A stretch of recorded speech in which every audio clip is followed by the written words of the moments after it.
Hello, hello, hello. It is I, Rod the Educator, and I'm here to take you to school tonight. What is the topic, you ask? The topic is, how can you save money on travel?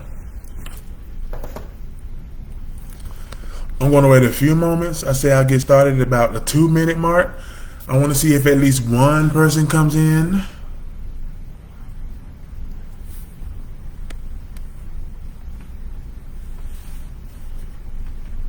All right, it's about 40 seconds. I'll do it in about a minute and 15 seconds. We'll go ahead and get started. I just want to give some tips today for saving money on travel. If you're watching this live right now, I would like you to type in hashtag live. If you're watching this on a replay, I want you to type in hashtag replay. So good to see you all tonight. I say in the next 50 seconds, I'll go ahead and get started. Just a few tips on how to save money on travel tonight.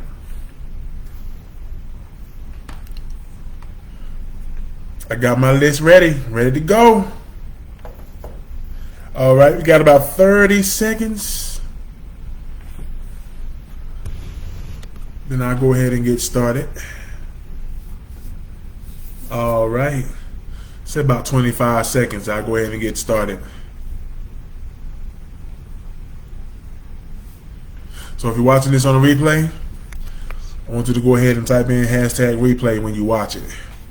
All right. So we got about 10 seconds, and I'm going to go ahead and get started. All right. Let's see. We got about 4 seconds. All right. Once again, excuse me. My name is Rod the Educator, and I am here to give you some tips tonight on how you can save money on travel. My name is Rod Laws, but I'm known as Rod the Educator, and I am the proud CEO of CeeRod Travels, along with my wife Cecilia. She's the C, and I'm the Rod, and she goes before me because everything that she does goes before me, and I love her that much. So there you have CeeRod. If you don't follow us on our CeeRod Travels channels, please make sure you do. That's CeeRod Travels. We are on YouTube. We have a Facebook page, and we tell our dreamers to follow your dreams and travel. So if you don't follow our Follow Your Dreams and Travel page, make sure you do so. Now, I'm going to set the stage. So here's the stage. You work so hard. You work from 9 to 5 every day. And you want to go on on a vacation.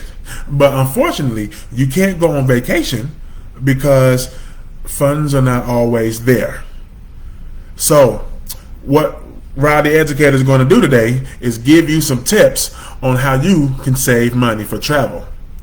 And I'm not talking about getting the big 5-gallon water jug and putting some money in there and saving it for your vacation. I'm not talking about that.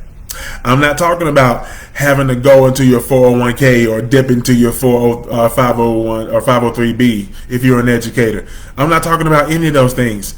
How can you legit right now save money on travel? So I have some things. So the first one is, if you are a family that eats out a lot, so one way you can save money for travel, cook some meals for yourself.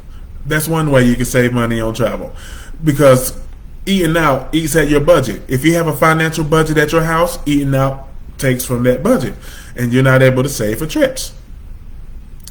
So, number 2, track your spending. So if you know you want to go on vacation and you have a limited amount of funds, make sure you track your spending so that way you can know how much to put away. So that way when it's time for you to go on vacation, then you'll know how much money you have. All right. Number 3, visit some places for free. Right? So the only thing you have to pay for is gas in your car, right? But go to some places that are free. Now, if you're in North Carolina and you want to go to the Biltmore or something like that in Asheville, I don't really consider that a vacation, because you can go to Asheville in your car, right? It'll be a vacation if you've never been. But if you wanted to go to the beach, right? All you'll pay for at the beach is a hotel room and the gas in your car. and then you can enjoy the beach. Most beach places are free, right? So visit places for free. There are a lot of attractions in the United States that you can visit for free. And if you want to know what they are, you can go to Google and you can Google search attractions for free. And it'll give you a long list of free attractions so that way you can go and visit. All right? So another tip that I have is if you're trying to make some money on the side, consider a side hustle. Because if you have a side hustle, then that'll help you to save money for your vacation. Now, I'll tell you right now that that's probably going to eat at a lot of the free time that you have. Because I don't know about you, but I am a serial entrepreneur, and that I want to have time freedom, I want to have personal freedom, and I want to have financial freedom. So if that's you, then you're going to find a way to make that happen. So, another tip. Consider travel insurance. Always make sure you have travel insurance when you go on a trip. This is not a plug for any insurance company, but I just want you to make sure that you have travel insurance in case you lose something and you have a claim to make, and you'll get some money from that claim. If they can't find your luggage or whatever the case is, then if you have travel insurance, then that's a claim, right? Now, another tip for you. If you use credit cards, get a credit card with some rewards on it, right? Because most of these airlines have frequent flyer miles, and some credit cards will allow you to use frequent flyer miles. If you use your credit card, of course you pay it back, but if you use your credit card, that's a way to get some rewards and some frequent flyer miles. So that way you can make sure that you have not used your own money, but you use the credit card where there are reward systems, where there are rewards for frequent flyers and travelers. So just keep that in mind. All right. Also, sell some old stuff. That's another way that you can save money for a vacation. Sell some old stuff, things that are just laying around, you know you haven't used in a long time. I'm gonna give you a quick example, right? So, my wife Cecilia, and she's not on this live, so it's okay, right? So, she has a lot of old things that are just sitting around. But if one thing gets out of place, she knows where it is. She's like, well, what happened to that thing that was over there on the... And I'm like, oh, you noticed that? And it had been sitting there for 5 years, right? Luckily, I didn't sell it. But what I'm saying is make sure that you sell some old stuff and save that money for the side. All right? So, another tip that I want to add. If you're trying to plan a trip for a month or two from now, you're not going to save very much because you have to have upfront money to pay for your whole trip. So if you're trying to plan a trip at the last minute, it never works. I've run into so many people that say, oh man, I want to go on a cruise, or I want to go to Disney 2 months from now. And I'm like, if you knew you were going to Disney, or if you knew you were going somewhere, you should have started planning way in advance. And the reason why I say that is because my next tip is, if you know that you're going on a trip 4 to 6 months or even a year in advance, go ahead and pay for it. Pay a deposit on your trip, and then you keep paying on it every month until it's paid off. And what that does is it saves you money in the long run because you're not waiting to the last minute to pay for your trip. So what I tell people when I'm planning trips is, if you know that you're going 4 or 5 months in advance, if it's a cruise, your cruise has to be paid off 2 months before you sail. So if you're trying to, so right now it's May. I give examples. So right now it's May. So if you're trying to travel and go on a cruise in September, so that's May, June, July, August, September, right? So you only have 2 months that you can, so you pay a deposit and you can pay 2 months, and it must be paid off in July. If you're trying to travel on a cruise in September, your cruise has to be paid off 2 months before you sail. If you're trying to go to Disney, or if you're trying to do an all-inclusive resort where you have all-inclusive food, it's an adults-only hotel, and your flight is included, you want to have that paid off 1 month before you travel. So same example, if you're trying to go on a trip in September and it's now May, by August your trip should be paid off. And the most expensive thing is going to be the flight. I'm telling you, flights are very expensive. And like I said, flight prices change like we change our underwear every day before we go to work. That's how often prices change for flights. So the flight will be the most expensive thing if you're trying to do an all-inclusive. So if you're trying to do an all-inclusive, they want you to have everything paid off 1 month before you travel. And make sure you get your travel insurance. So that way, if something were to happen, then you would have that investment to fall back on, and you can either get your money back for that trip with your trip insurance, or you can postpone it to go later on down the road with your trip insurance. So just keep that in mind. Plan your trips ahead of time. That will save you a lot of money. But don't come at me or come at any travel agent or go to Expedia or call and say, hey, I want to, book travel for July and it's May. So if you do, I'm going to ask you, do you have all the money up front? I'm going to give you 3 packages, and I'm going to ask you which package is more in your budget. And I always try to do 3 packages. One that's below budget, one that's in the middle, and then one that's in the upper realm. So that way, just so you could see what you could do with the money that you have. So plan trips in advance.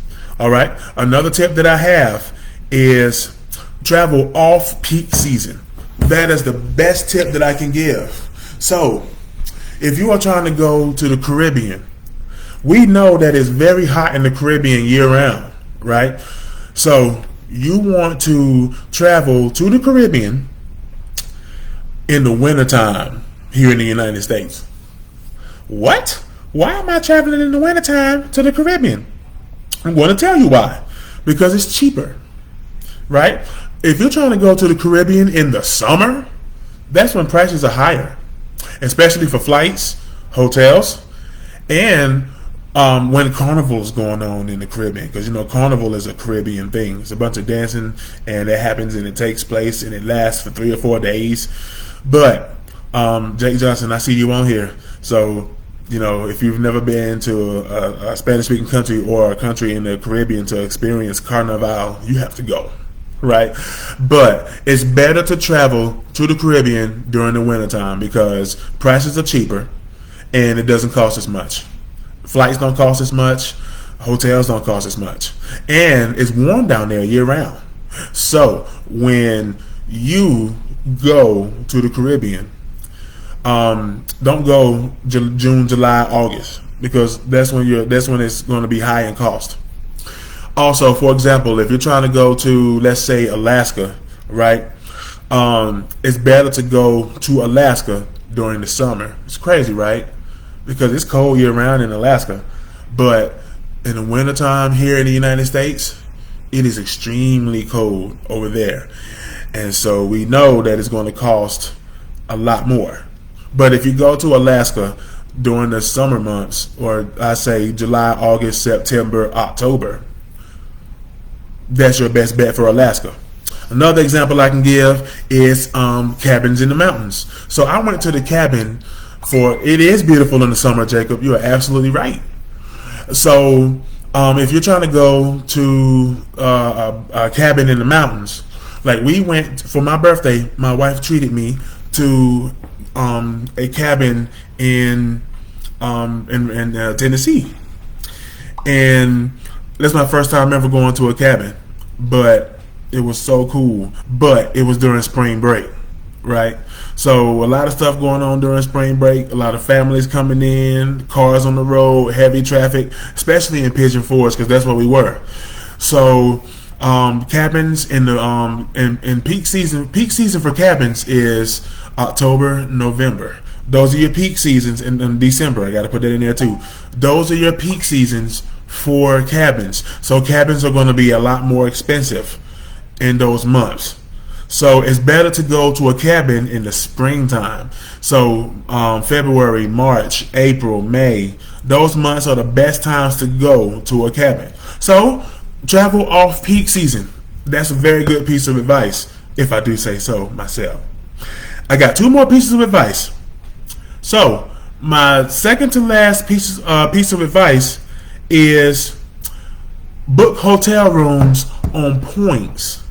So what I mean when I say that is, if you are a Hilton Rewards honor or Hilton honors person, if you are a Marriott Bonvoy person, if you are what's another awards for hotels? I can't think right now, but I know for sure Hilton Honors and Marriott Bonvoy are like the two best, right? So if you stay in enough hotels, you should set up an email account with Marriott Bonvoy or Hilton Honors, because you rack up points every time you stay at a hotel, and sometimes every time you rent a car, you rack up some points. So instead of paying your money for hotel rooms, use your points. So that way, all you have to pay for is maybe a flight if it's a different hotel in a different city that requires a flight, or if you're going to drive and it requires gas in your car, or if you want to use a rental car instead of your own, right? That's all you'll be paying for, and not the lodging, because you're using your points for the lodging. So that's a piece of advice that I could give you. And then my last piece of advice that I can give you is to avoid touristy restaurants. That's a very good piece of advice. Avoid touristy restaurants. So what I mean when I say touristy restaurants is those restaurants that have on the door, we speak English, right? Hablamos inglés, but I'm bilingual. I speak Spanish anyway, so I understand what they're talking about. But what I'm saying is, make sure that you avoid touristy restaurants, because what they do, a lot of these countries, especially in the Caribbean, a lot of these countries, their main source of income for their country is tourism, right? So what that means is, when those cruise ships come in, when people come in and stay at the Sandals resorts, and when they stay at these other resorts, I'm telling you right now, they will jack up the prices just because they know that you're coming. That's because normally when we're not there, I'm sure those prices are like, $5, $10 for a decent meal, decent 2-course meal. But when we go there as tourists, it's like $50, $60 for a decent meal sometimes. So avoid those touristy restaurants. And also, one thing that I find interesting is when people go to these, especially Spanish-speaking countries, one thing that I know is that they have everybody and their mother doing tour guides. I'm telling you. And before I continue, Jake, you made a comment. You said the little shack making carne asada is going to be the best carne asada. Yeah, you are absolutely right. And the street vendors, like the street vendors on the side of the street that sell the, like when we took our Spanish class, I told you about the chicha in Mexico is a beverage, and it's got really good fruits and stuff in it, right? They sell that stuff on the side of the road. Those are the best, I'm telling you. It's just like now everybody that I see a lot more people going to taco trucks, right? Those taco truck tacos are the best, I'm telling you. So when you go to another country and they have "we speak English" on the door, and you should come to my restaurant because the food is good. The food's going to be expensive. So make sure that you try the little shack on the corner, or do your research on the restaurants that are there.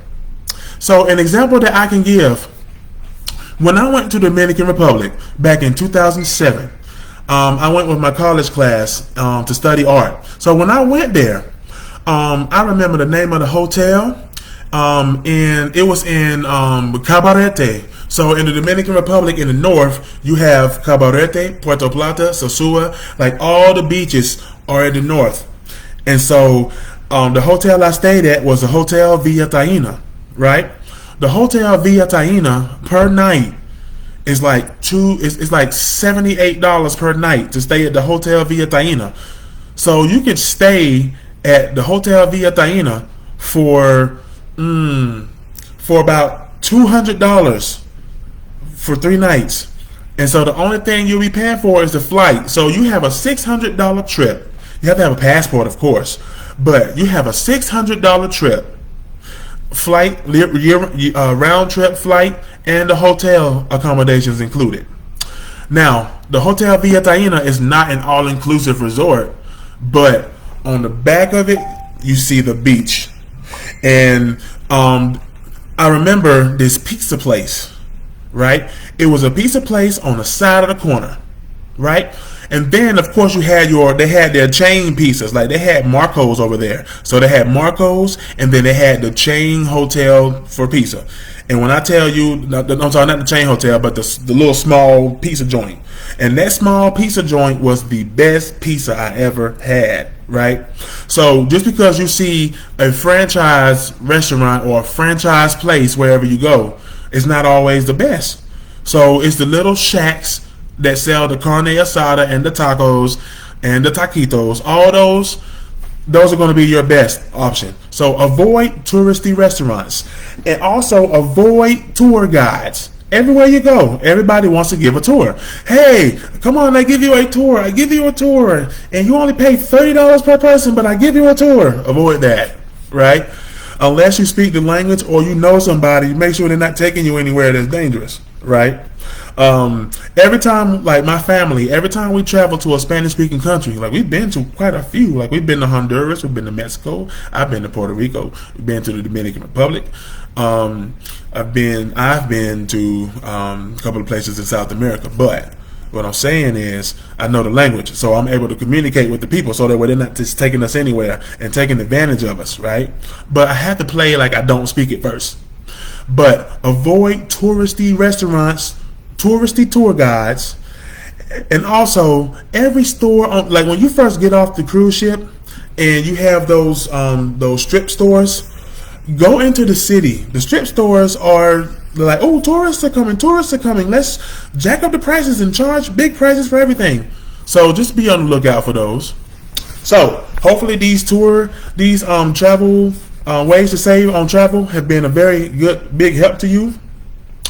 And if you're watching this video on live right now, I want you to type hashtag live. But if you're watching this on a replay, I want you to type hashtag replay. If you're watching this either live or replay, I have 20 cruise vouchers that I'm giving away.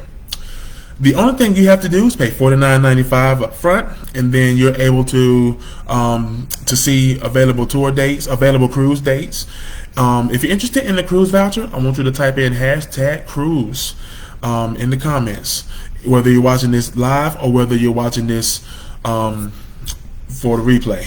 I want you to type in, there are no strings attached, so you don't have to do anything for me. I'm not going to ask you to jump off a brick building, whatever the case is. I just want you to enjoy a cruise, and so you have 24 months to use it. So if you're interested, please make sure you type in hashtag cruise in the comments. Again, my name is Rod Laws. I am Rod the Educator with CeeRod Travels, where I serve with my wife as the proud CEO of CeeRod Travels. We also plan vacations for people, and so we do have a $50 flat rate that we charge to plan vacations because they do take time to plan. So if you ever want to book us for your next vacation, make sure that you let us know that. We'll be happy to book your next vacation. And also, if you're looking for 8 ways to make 8 streams of income, let me know that in the chat as well. I would love to show you the ropes, so that way you too can experience financial freedom as I am working towards. All right. So once again, I am Rod the Educator, CEO of CeeRod Travels, and we tell our dreamers to follow your dreams and travel. So why do we call everybody dreamers? Because everybody is dreaming of vacationing. Jacob, you're very welcome, sir. I appreciate you as always. Everybody is dreaming to travel. I'm telling you. Everybody is. And it's like, well, everybody is. You can't tell me you're not. There may be one person that says, I want to travel, but I can't afford it. That doesn't mean you're not thinking about it. You can't afford it, right? So but you're thinking about it. Everybody's thinking about travel because everybody wants to experience something different outside of the norm. Okay, so before I go, daily routine: go to sleep, get up, shower, go to work, come home. If you work a second job, go to your second job, go home, go to sleep, and it can become very mundane and boring, right? And there's nothing wrong with that if you're that kind of person, right? But me personally, I like to travel. So every opportunity I get to travel, I want to take it. So there you go. Tip for the day. YOLO. You only live once, so go ahead and take advantage of traveling. And Jacob, you're very welcome. Thank you very much for your comments. I really appreciate it. Once again, Rod the Educator, President and CEO of CeeRod Travels. If you like what you heard, please give me some love on this video. And I can't wait to do the next one. Follow your dreams and travel. Peace.